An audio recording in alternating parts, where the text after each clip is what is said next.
Give me a few seconds of your precious time. Not to change your life. Just to change one sentence. You know the one. You've said it 100 times without even noticing. I'm not good at this. Maybe it was math. Maybe it was a conversation that went sideways. Maybe it was something you tried once and quietly decided never to try again.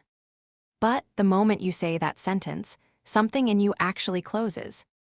Not because it's true, but because your mind has a habit of believing whatever you tell it the most.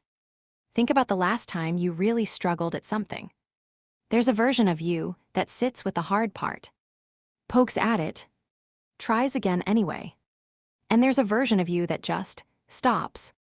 Same person, same day, same difficulty. The only thing that changes which version shows up is one word: yet. Don't say, I'm not good at this. Say, I'm not good at this yet. Go ahead.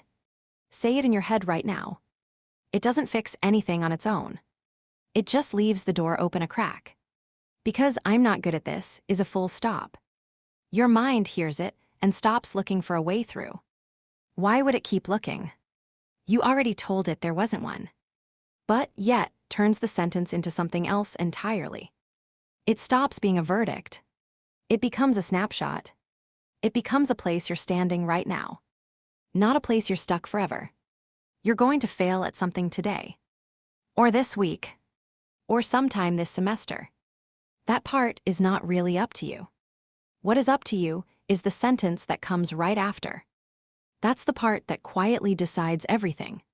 So next time you catch yourself saying, I'm not good at this, just add one word, yet, and see what happens.